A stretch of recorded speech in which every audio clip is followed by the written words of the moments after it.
So today is spookathon day 4 and it's already noon.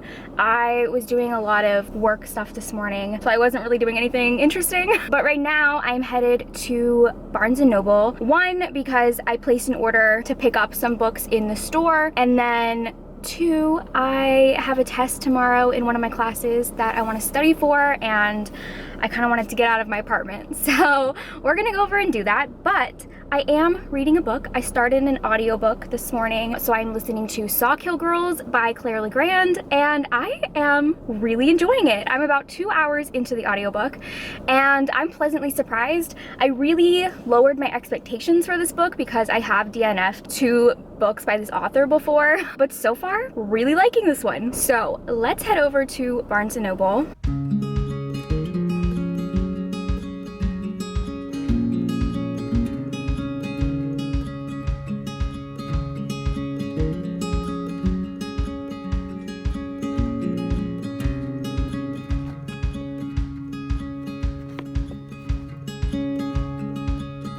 Alright, so I just got out of Barnes & Noble and I picked up my books. So the 2 that I got were Rules for Vanishing by Kate Alice Marshall. I already read this and I gave it 5 stars. Oh my god, this might end up being one of my favorite books of the year. It was so good. It's a YA horror that takes place kind of as like a case file. There's this like old story that there's this mysterious path in the forest where people go missing on it, and the main character's sister is one of those people who went missing, and she thinks that she went onto this path, and so her and all of her friends go onto the path and end up in this super twisted, fucked up game. Yeah, oh my god, this was so good. I'll talk about it more in another vlog that I did that I'm gonna post after spookathon. And then the other book I got I haven't read, but it is The Last Wish, which is the first book in the Witcher book series. This is actually short stories. This is gonna be a TV show on Netflix, and I really want to read at least one of the books before I watch the TV show. I've really been wanting to read the series for a long time, and then the trailer for the TV show just like really sold me. So those are the books that I got. I don't actually know yet if I'm gonna head home now or if I am gonna go run some more errands. Should I go to a Half Price Books? I can't. Last time I went to Half Price Books was a big thing. I'm trying to avoid going there. So a lot of people have been asking me how I get my hair so nice, which thank you. But I just thought I'd show you. I don't really do anything special, but one thing that I always use is this It's a 10 Miracle Styling Cream, especially when my hair has some sort of wave in it. And I just kind of go in, and you can just see it makes the hair so much like smoother and shinier, like that. And that's all I do. Very simple. Also, with my hair, I don't wash it very often. Like, I haven't washed it since Sunday, and it's still, like, I haven't used dry shampoo or anything, and it's still, like, fine. Oh my god. Oh my god. I always get nervous when he does that and I have hoop earrings on. I just feel like one of these days he's gonna rip one right out.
I finished my rainbow bookshelves. Oh my god, look at them. Look at them. Look at them. Y'all, this was so much work. I've been working on this for like 3 hours, but I love it. I am so exhausted. That was honestly so much more work than any other times I've reorganized my bookshelves, because it was just really hard, like figuring out which colors to fade into which, because there were different options. So here, I'll kind of like give you guys an overview, but I'm gonna stay sitting on the couch, so hopefully my camera zooms in enough.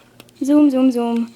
All right, so obviously you can see the top row is all of my black books, And then I faded the red into the pink and then into the orange. And then orange to yellow, to green, to blue. Blue is definitely the color I have the most of. I don't have a lot of purple. Then white, brown. And then the bottom, I did a second rainbow with all of my mass market paperbacks. And then that shelf down there is like books that were so multicolored that they really didn't look good anywhere. So I just kind of stuck them down there. So yeah, that is my rainbow bookshelf. I think now I'm going to lay down. Probably I'm gonna stay right here and listen to Sawkill Girls, because I didn't listen to it while I was doing that because that whole thing took way too much of my brain concentration. I realized I have not explained what this book is about. Sawkill Girls. It is a kind of fantasy, but it's contemporary fantasy. Like the world is very, I think it's our world.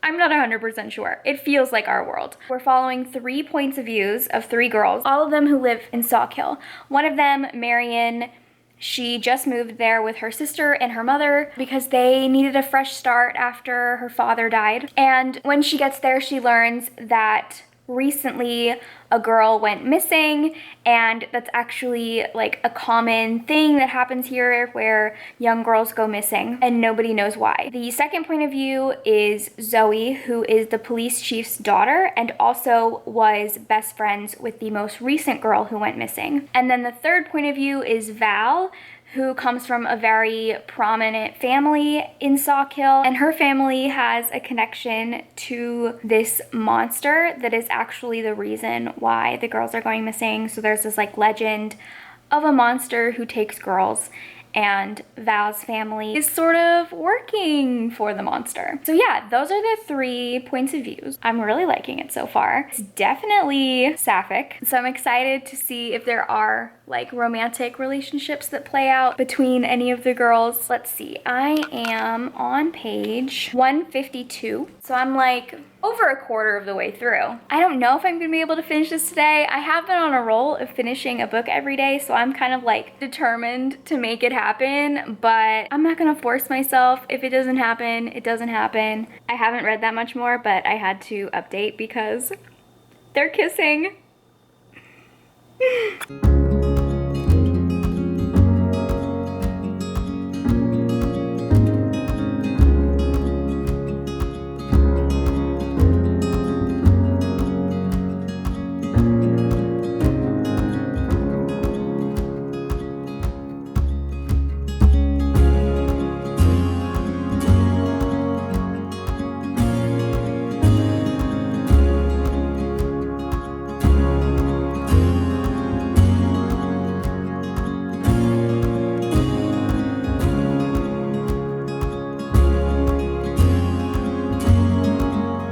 So I finished Sawkill Girls and I really enjoyed this. I'm so glad that I gave this author a third chance.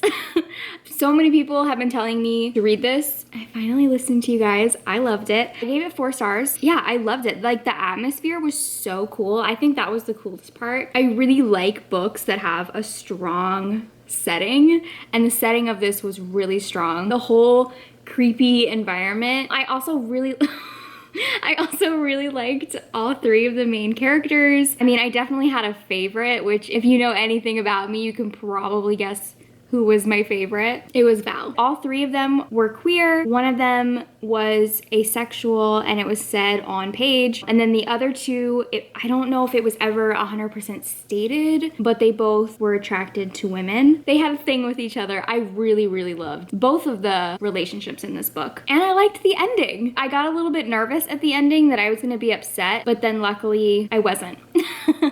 As vague as that is. So yeah, I really liked this. I definitely would read another Claire Legrand book, or at least try to read another Claire Legrand book. And I am excited because I'm finishing up this vlog early tonight. It's only 7:30, which means I can get this vlog edited and uploaded, and I can go to sleep at a normal human time. So this is gonna be where I end today's vlog. Thank you guys for watching, and I will see you tomorrow. Bye.